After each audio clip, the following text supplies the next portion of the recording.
We're living in incredible times. I just saw a post that blew me away. 6 villages in the south of Syria, Druze villages, voted unanimously to ask the IDF to stay. They want to be part of the Golan and Israel. They want Israel to extend past them and to have them protected as part of Israel. Wow, wow, wow. Now, in 1973, in the midst of the Yom Kippur War, the Rebbe spoke about Damascus. He quoted the Talmud and the Midrash that when Damascus falls, Jerusalem is built. That you cannot have Damascus and Jerusalem both being on high, but when one falters, the other one is built. And at that time, during the Yom Kippur War, the Rebbe pushed really hard for them to take over Damascus. I remember the Rebbe talking about it during gatherings, and I saw an interview where senior Israeli diplomats in the UN, the United States, who came to the Rebbe on Simchas Torah, and the Rebbe told them to go and call Israel and tell them they must take over Damascus because of this reason, because of the Medrash that I just mentioned. That when it falls, then Israel is elevated. And the Rebbe then said that this is also the Talmud, Jerusalem Talmud says that Asida Yerushalayim shetispashet ad Damascus, that which means that in the future Jerusalem will spread until Damascus, which therefore the Rebbe said that there's a concept that the day on Friday you should taste the foods of Shabbos. It originates in the works of the Arizal, the Kabbalist, but it's not only limited to the works of the Arizal, it's actually brought in Shulchan Aruch by the Magen Avraham. In the Code of Jewish Law, it's brought by the, so to speak, traditional codifiers that it's a custom to taste from every dish of Shabbos on Erev Shabbos.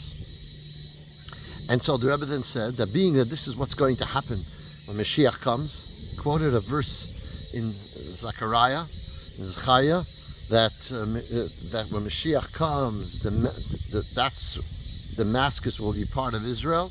Being that where Mashiach, the time of Mashiach and redemption is a time of Shabbos. It's a time when there won't be no longer any enemies and people who will try to damage us and hurt us. So now we are Erev Shabbos, the day before Shabbos, just preceding the coming of Mashiach.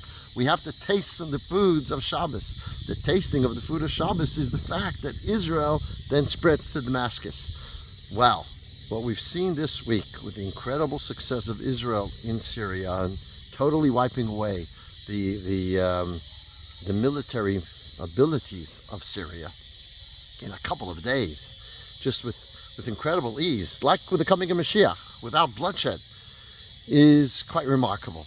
And hopefully this is indeed us tasting Erev Shabbos and the foods of Shabbos and going to lead into that time. Because what has been achieved lately is mind-blowing. No one would ever believe. The head of the Israeli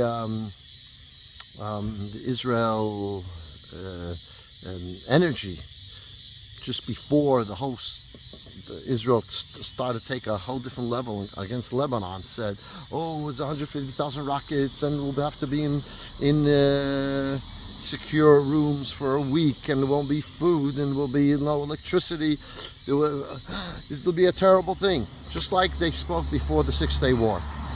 And the fact that it happened doesn't only tell us about the strength of Israel's military. It tells us about the miracles of Hashem. That's what we have to always remember, and we should never forget that. If we do, we put ourselves in a bad position. We always have to remember that regardless of the incredible respect that the Israeli military and the Mossad have shown us, nevertheless, this is all with Hashem's help and all with the blessings of Hashem. And when we acknowledge that, we will continue to see these incredible miracles that are taking place. Now, this idea of tasting before Shabbos of the foods of Shabbos is also the perspective on the teachings of Chassidus. One of the explanations of why the teachings of Chassidic thought, which are the explanation that we bring down from the mystical ideas of Torah into an understanding that we could actually get with our minds, and we could appreciate and understand fully, is because that's exactly what the teaching of Mashiach will be. The teachings of Mashiach will be the mystical dimension of Torah. The deeper part of Torah is called Pnimiyut HaTorah, the inner dimension of Torah. That's what Mashiach is going to teach. Prior to the arrival of Mashiach, we have to taste from those foods. And that's what the revelation of Hasidic thought has been about. This week, we're going to celebrate Yutes Kislev, which is called the Rosh Hashanah of Chassidus, on this coming Friday and Shabbos. That means the next Friday and Shabbos. That is Yutes Kislev, the Rosh Hashanah of Chassidus. And in the explanation of why it was only in the last 250, 300 years that the teachings of Chassidus were revealed, is because 250 years, is because number one, because the generation needed it. We need it as a counterbalance to the enlightenment, to the new perspective of that the world had from that time. So the counterbalance to that was a teaching of Chassidus that actually deal with the issues that young people, or people in general, are facing. But in addition to that, and more importantly, it's a taste of what we're going to know and what we're going to be involved with. Because what are we going to be involved with when Mashiach comes?